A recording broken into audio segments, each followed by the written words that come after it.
Park stepped off the transport ship and took his first breath of recycled station air. Harmony Prime stretched before him like a city made of light. Towers of glass and metal reached toward the transparent dome above, and beyond that dome, a million stars burned in the endless dark. He had dreamed of this moment for years. He was the first human ever accepted to the Galactic Unity Academy. He was supposed to feel proud. Instead, he felt very, very small. The docking bay was crowded with beings from dozens of worlds. Saw creatures with too many eyes, creatures with no eyes at all, beings made of flowing liquid contained in magnetic fields, and tall clicking their mandibles as they walked. He had studied alien species before coming here, but seeing them in person was different. They were beautiful in ways he could not describe. But something strange was happening. As walked through the crowd, other students stopped talking. They turned to look at him. Then they moved away. Not slowly, not casually. They moved like prey animals who had spotted a predator. One small creature, covered in soft blue fur, actually ran in the opposite direction. Looked down at himself. He was wearing the standard academy uniform. His hair was neat. He had showered before landing. He did not understand what he had done wrong. A floating drone approached him. It spoke in a pleasant, musical voice. "Park of Earth, please proceed to Orientation Hall 7. Instructor is expecting you." Nodded and followed the glowing path the drone projected on the floor. As he walked, he noticed that other students pressed themselves against the walls to let him pass. Nobody made eye contact. When he tried to smile at a group of feathered beings, they scattered like startled birds. Orientation Hall 7 was a large circular room with seats arranged in rising tiers. About 60 students were already there, representing at least 30 different species. When entered, the quiet conversation stopped instantly. Every eye, every sensor, every perception organ in the room turned toward him. Found an empty seat in the middle section.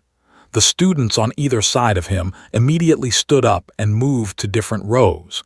He sat alone in a ring of empty chairs. At the front of the room stood Instructor. He was an ancient being with 8 limbs and a body covered in dark purple scales. His eyes were kind but cautious as he looked at the human student. "Welcome, new students," Instructor began. "You have been chosen from billions of candidates across the galaxy. You represent the finest minds of your worlds. Here at the Academy, you will learn to work together, to understand each other, and to build bridges between civilizations." He paused and looked directly at. "This year, we have a historic first. We have admitted a student from a world that has never sent anyone to the Academy before, a world that many of you have only heard about in stories." Instructor touched a control panel, and a holographic image of a blue and green planet appeared above the room. "Earth." Whispers filled the hall, heard fragments of conversation. "Class 12. How is it alive? Should we evacuate?" Instructor raised 2 of his limbs for silence. "I will now read the official planetary classification for Earth, so that you may understand our new classmates' background." He began reading from a glowing screen. Planet Earth, Class 12, highest danger rating. Atmospheric composition includes corrosive oxygen at 21%, surface gravity at 1 standard, considered crushing by 70% of known species. Climate is classified as extremely unstable, with temperature variations exceeding 100 degrees across regions and seasons. The whispers grew louder. Instructor continued. Native fauna includes approximately 8 million species, of which approximately 1 million are venomous, poisonous, or actively predatory. Microbial life is highly aggressive, with disease-causing organisms numbering in the hundreds of thousands. The planet's star emits high levels of radiation that causes cellular damage to most known life forms. Despite these conditions, the dominant species, humans, have achieved spacefaring civilization.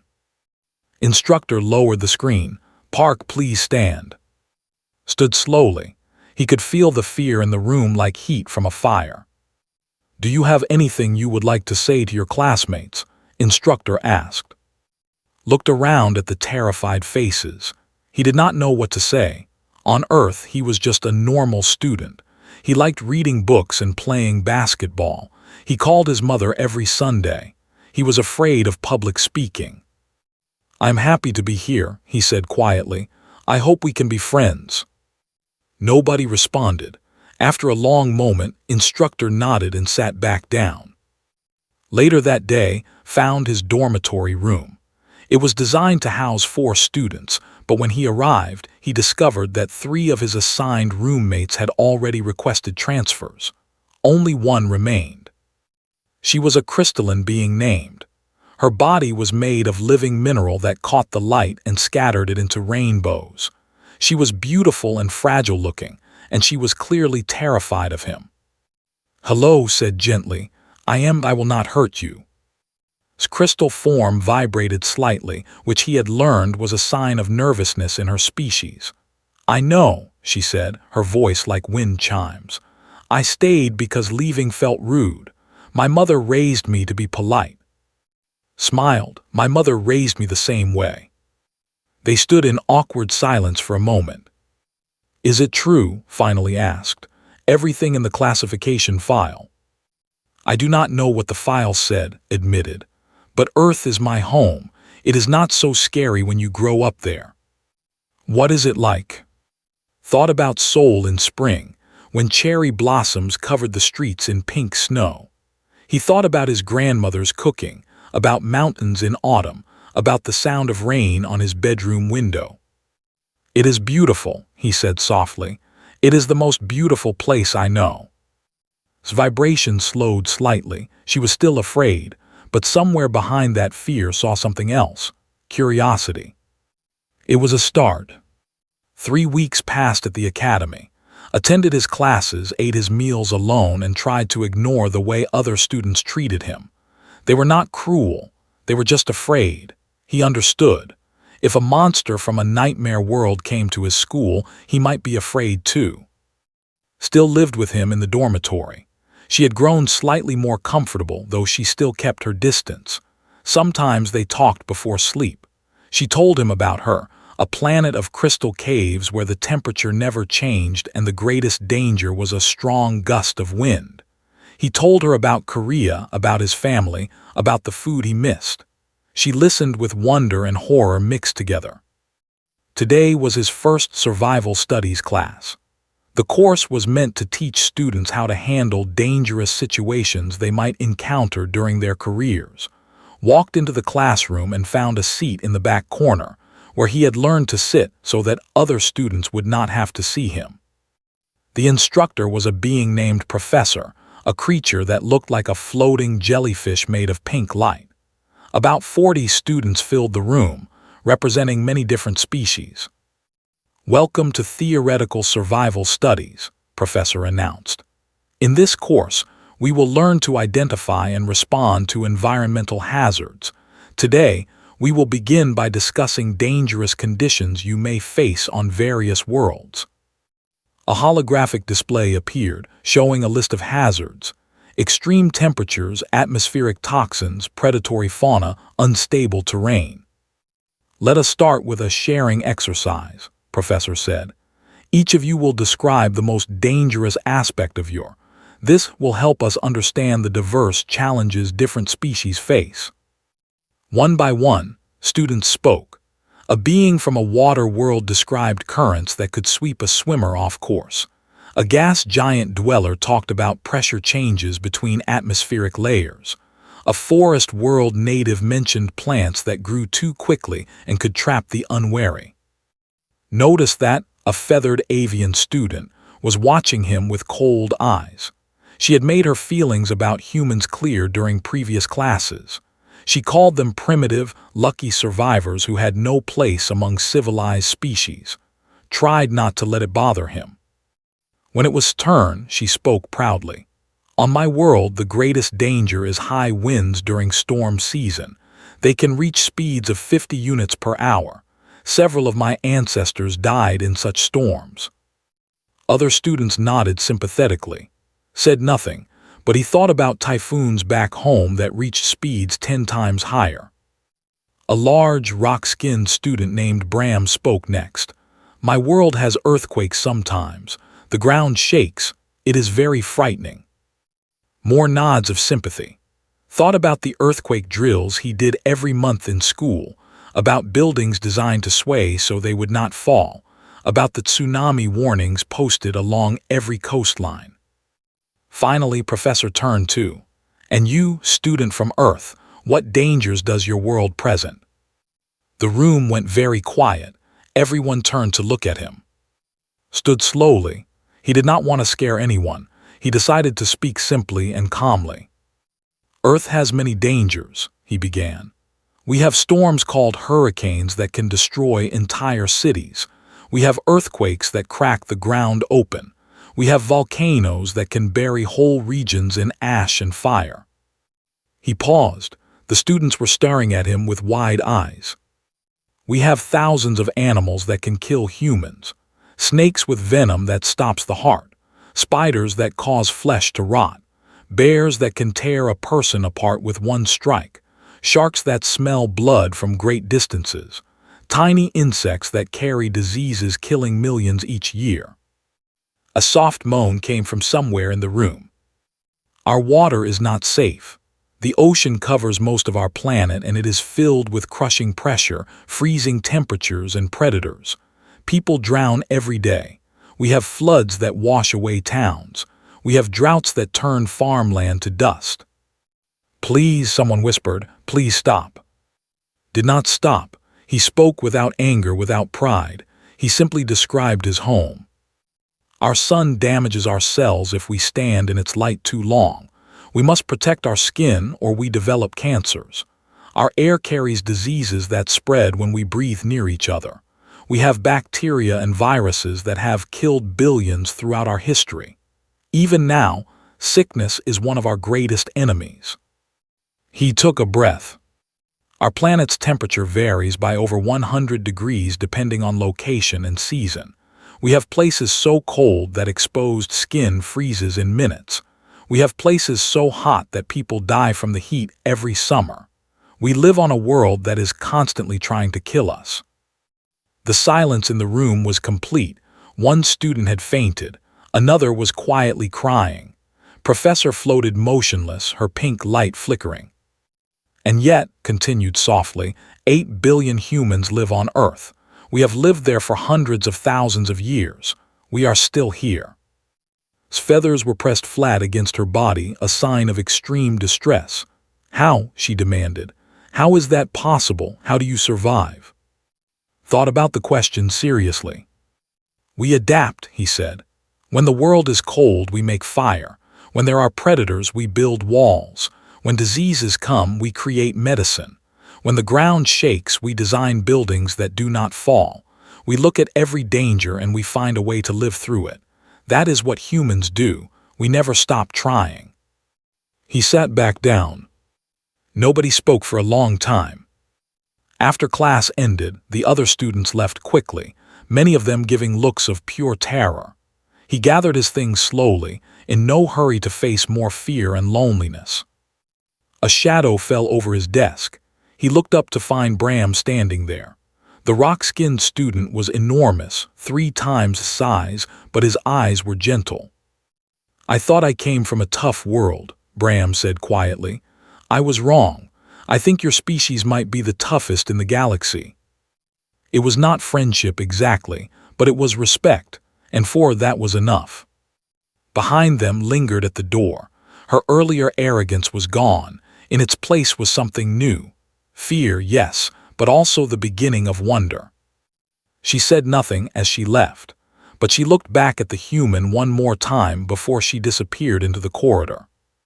Something had changed today, could feel it. The fear was still there, but now it was mixed with something else. Curiosity, and just maybe the first seeds of understanding. The message arrived late at night. Was lying on his bed, reading a book from Earth on his data pad when his communicator buzzed. It was from, "Some students want to meet with you. Common room, they want to ask questions. Is that okay?" Smiled, After weeks of being avoided, someone actually wanted to talk to him. "I will be there soon," he replied. The common room was a large space on the dormitory's ground floor. It had comfortable seating, soft lighting, and windows that looked out at the stars. When arrived, he found about 15 students waiting. Was there, her crystalline body glowing faintly in the dim light. Bram sat on the floor because the furniture was too small for him, and to his surprise was there too, perched on a high seat in the corner. She did not look happy, but she was there. "Thank you for coming," said. "We have been talking among ourselves. After what you said in survival class, we have many questions. We want to understand." Nodded and sat down in the center of the group. "I will answer what I can." A small, furry being raised a trembling paw. "Is it true that your planet changes temperature every few months, that the whole world becomes cold and then hot?" "We call them seasons," explained. "In my country we have 4. Spring is mild and flowers bloom. Summer is hot and humid. Autumn is cool and the leaves change color. Winter is cold and sometimes snow covers everything." "Snow?" several students asked at once.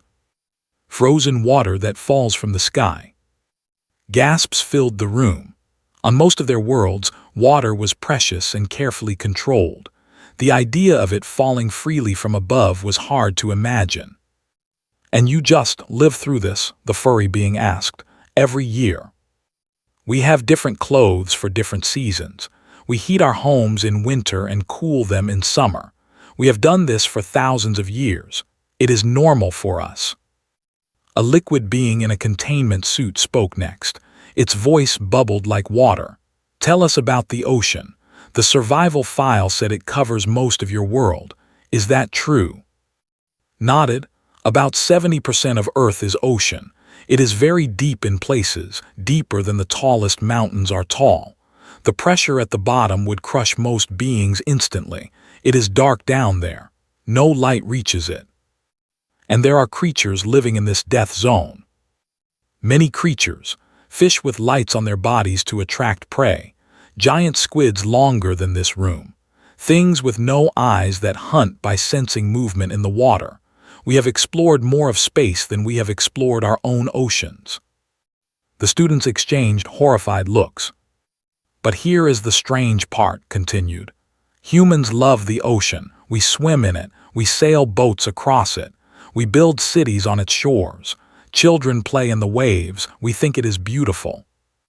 "Beautiful?" spoke for the first time, her voice sharp. "You think a zone of crushing pressure and predators is beautiful?" "Have you ever watched a sunset over water?" asked. "Have you seen light dance on waves? Have you felt the ocean breeze on your skin after a hot day?" He smiled softly. "Yes, we think it is beautiful." Leaned forward, her crystals chiming gently. "Tell us about sleep. Is it true that humans become unconscious every day?" "Every night," confirmed. "We need about 8 hours of sleep to function properly. Our bodies repair themselves during this time. Our brains process memories and learning. Without sleep, we become confused, sick, and eventually we can die." "But you are completely helpless during this time." "Completely. That is why we build safe places to sleep, houses with locked doors, beds that are comfortable and warm. We trust that we will wake up in the morning." "Trust?" A being with many eyes shuddered. "You trust that something will not kill you while you are unconscious." "We trust our walls, we trust our communities, we trust each other." Paused. "Humans learned long ago that we survive better together. One human sleeping alone is vulnerable. A tribe of humans protecting each other is strong." The room fell quiet as the students thought about this. Bram's deep voice rumbled through the silence. "I have heard that human children get sick. Often. Is this true?" "Very true," said. "When I was young, I had many illnesses. Colds, fevers, stomach problems. Most human children get sick regularly in their first years of life. And they survive. Our immune systems learn from each sickness. Each time we fight off a disease, we become stronger against it. By the time we are adults, our bodies have battled hundreds of different infections. We carry this strength inside us. A voice from the back asked the question had been waiting for. What about war? Is it true that humans fight each other? The room grew even more quiet. Took a deep breath. Yes. Throughout our history, humans have fought wars against other humans. We have killed millions of our own kind. We have destroyed cities, burned forests, poisoned land. It is the darkest part of our nature. Why? Asked, her voice barely a whisper. Why would you hurt each other when your world already tries so hard to kill you? Thought for a long moment before answering. Fear, greed, misunderstanding, belief that others are different and therefore dangerous. The same reasons any species might fight, I suppose. We are not proud of it. Many of us work hard to prevent it, but I will not lie and pretend it does not happen. Heavy silence filled the room, could feel the weight of their judgment. Humans were not just survivors of a death world. They were also killers of their own kind. Then asked another question. Her voice was gentle, curious, almost hopeful. With all of that darkness, the wars, the diseases, the planet trying to kill you, why do humans still create beautiful things? I have seen your art, your music. I have heard your poetry. Why do you still love? Felt something warm in his chest. This was the question that mattered. Because that is what makes surviving worth it, he said. We fight to live, yes, but we live to love. We create art because we need beauty. We make music because we need to feel. We build families and communities because we need each other. The darkness is real, but so is the light. And we choose the light every day, every generation. That is what it means to be human. No one spoke for a long time. Then moved closer to and sat beside him. Her crystalline body was cool against his arm, but he did not mind. Tell us more, she said softly. Tell us everything. And so talked late into the night, sharing stories of his strange and beautiful and terrible. And for the first time since arriving at the academy, he did not feel alone. The alarm came without warning. One moment was walking through the corridor toward his chemistry class. The next moment, red lights were flashing everywhere, and a mechanical voice was repeating the same message over and over. Emergency, hull breach in Sector 7. All students proceed to designated safe zones. Emergency, hull breach in Sector 7. Students began running in all directions. Panic spread through the corridors like fire. Beings crashed into each other, screaming in their native languages. The station shook as emergency bulkheads began sliding closed, sealing off damaged sections. Pressed himself against a wall as terrified students rushed past him. His heart was beating fast, but his mind was clear. Growing up on Earth had taught him something valuable. Panic kills. In an emergency, the calm ones survive. He pulled out his communicator and called. No answer. He tried again. Nothing. A cold feeling settled in his stomach. Through the chaos, he heard something. A distress signal crackling through the station's emergency channel. He recognized his voice immediately. Help us, we are trapped in Corridor 7 Alpha. The bulkheads closed before we could escape. There are 5 of us. The air is getting thin. Please, someone help us. Corridor 7 Alpha. That was in the damaged sector. The sector everyone was running away from. Did not think. He did not calculate risks or consider alternatives. He simply turned and ran toward the danger while everyone else ran away from it. The station's emergency system tried to stop him. Warnings flashed on every screen he passed. Doors attempted to seal in front of him, but was faster than the system expected. He slipped through gaps before they closed. He climbed over barriers. He kept moving forward. The air grew colder as he approached the damaged sector. He could feel the pressure changing, his ears popping as atmosphere leaked somewhere ahead. Normal beings would have turned back, pushed forward. He found the sealed bulkhead blocking Corridor 7 Alpha. Through a small window, he could see them. Her crystalline body already showing stress fractures from the cold. Bram, using his massive form to shield the smaller students. 3 others he recognized from classes, huddled together and crying. Pounded on the window, looked up and saw him. Her eyes went wide with shock and something that might have been hope. "The manual release is broken. We cannot open the door from inside." Examine the bulkhead. It was designed to stay closed during emergencies, to protect the rest of the station from decompression. Opening it was supposed to be impossible. He found an emergency maintenance panel nearby. His fingers worked the controls, trying to override the system. Nothing worked. The station was designed by beings who had never imagined someone would want to go toward a hull breach instead of away from it. Fine, he would do this the human way. Spotted a heavy metal tool rack mounted on the wall. He tore it free with strength that came from pure desperation. He jammed it into the seam of the bulkhead and pulled. His muscles screamed. His bones felt like they might break. He pulled harder. Something cracked, not his bones, the seal. The bulkhead groaned and shifted just slightly. He repositioned the tool and pulled again, and again, and again. Each time the gap grew a little wider. Cold air rushed through, freezing his skin. He did not stop. With one final effort, he created an opening just large enough for a body to squeeze through. "Come on," he shouted. "One at a time, quickly." The 3 smaller students came first. They scrambled through the gap, crying with relief. Bram pushed them forward, making sure they escaped safely. "Called you next," but was not moving.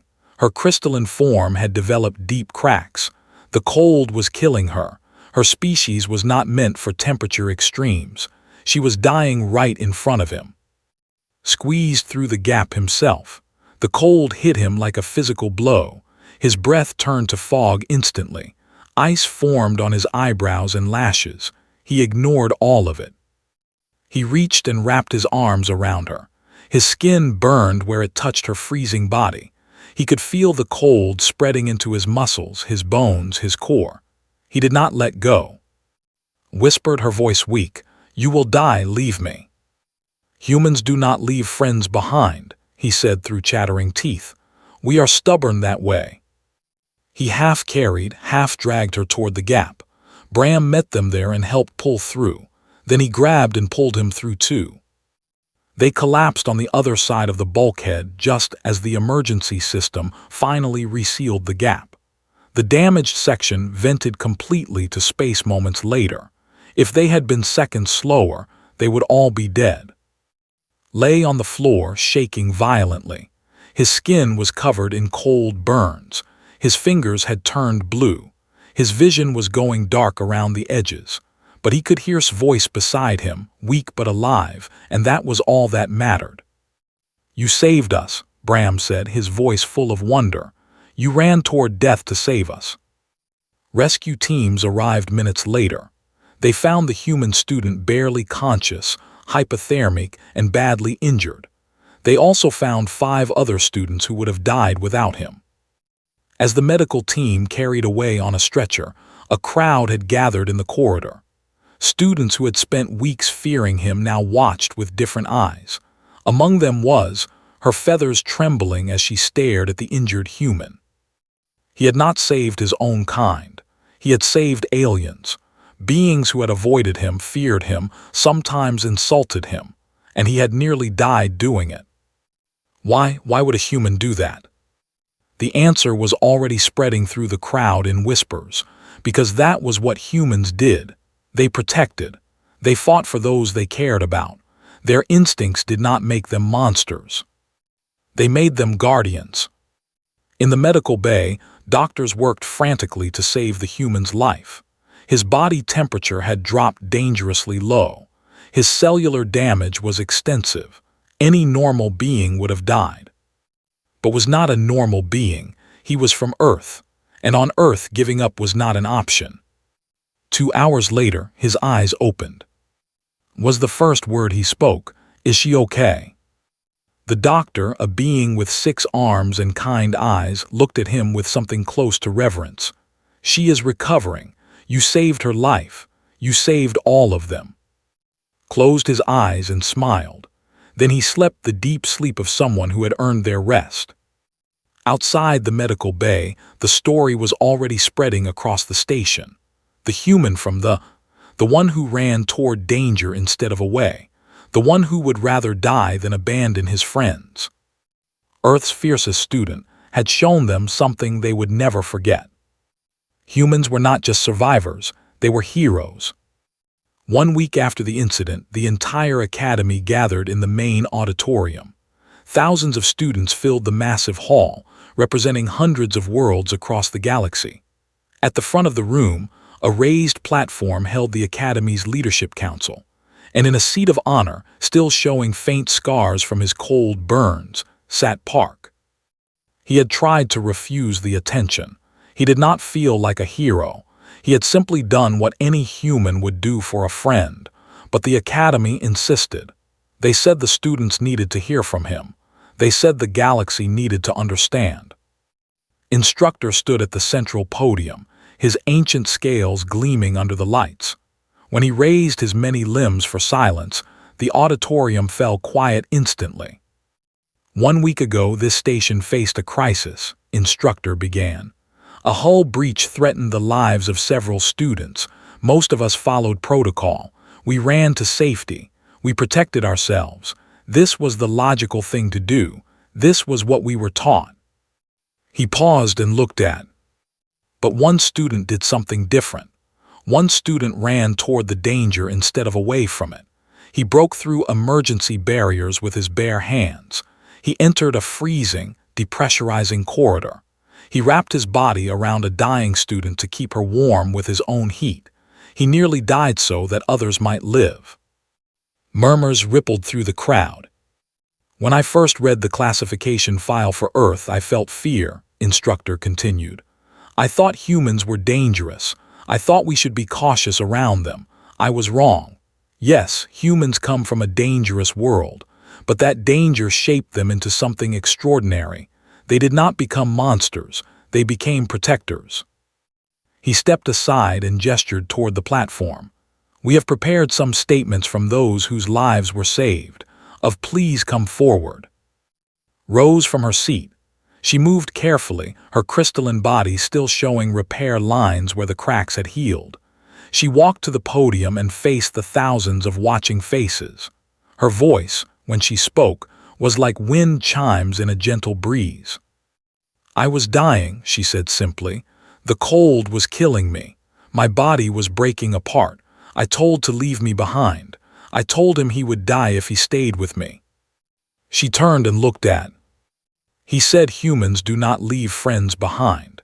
Then he held me close and kept me warm with his own body. I could feel his heart beating against my form. I could feel his temperature dropping as mine stayed stable. He was giving me his life, 1 degree at a time. Tears would have fallen if her species could produce them. Before that day, I stayed with because leaving felt rude. I was polite, but I was afraid. Now I stay because I love him like a brother, not because he saved my life, because he showed me what love means. It means staying when leaving is easier. It means giving when keeping is safer. It means choosing others over yourself. She returned to her seat. The auditorium was completely silent. Bram spoke next. The massive rock-skinned student stood before the crowd like a mountain addressing pebbles. I was afraid of humans, he admitted. When first arrived, I requested a room transfer. I did not want to be near him.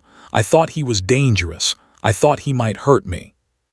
He let out a rumbling sound that was his species' version of a bitter laugh.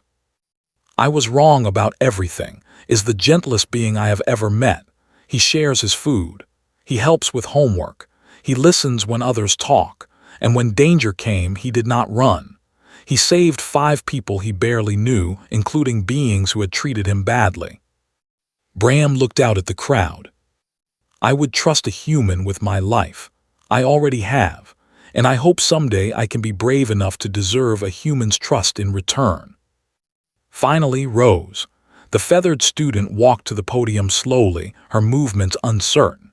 She had spent weeks mocking humans, calling them primitive, saying they did not belong among civilized species. Now she faced the consequences of her words. "I owe an apology," she began, her voice shook. "I said terrible things about humans. I called them lucky survivors who did not deserve to be here. I was arrogant, I was cruel, I was wrong." She looked directly at. "I watched you run toward death. I watched you break through walls with your bare hands to save strangers. I watched you nearly die for people who had treated you with fear and disrespect." Her feathers trembled. "You are not primitive. You are not lucky. You are the most evolved survivors in the galaxy. Not because you are strong, though you are. Not because you are tough, though you are. But because you have learned something most species never learn. You have learned that survival means nothing without something worth surviving for." She bowed her head. "I am sorry, and I am honored to share this academy with a human." The auditorium erupted in something had never heard before. Applause, cheers, sounds of approval from 100 different species. Students who had spent weeks avoiding him were now standing, celebrating him, welcoming him. Instructor raised his limbs for quiet one more time. "The Academy Council has made a decision," he announced. "We are formally requesting that Earth send more exchange students. We believe humanity has much to teach the galaxy, not just survival skills, but compassion, courage, the will to protect others no matter the cost." He turned to Park. "You came here as a curiosity, a test, a single student from a dangerous world. You leave this auditorium as a bridge between civilizations. You have shown us what Earth's children truly are, and the galaxy is better for knowing." Did not know what to say. He was just a student from Seoul who liked books and basketball and called his mother every Sunday. He had never wanted to be special. He had just wanted friends. Looking out at the cheering crowd, he realized he had found so much more than that. Later that night, sat alone on an observation deck. The stars stretched before him in endless patterns of light. He thought about home. He thought about how far he had come. He thought about all the students who had feared him and now called him friend. Soft footsteps approached, settled beside him, her crystalline form catching starlight and scattering it into rainbows.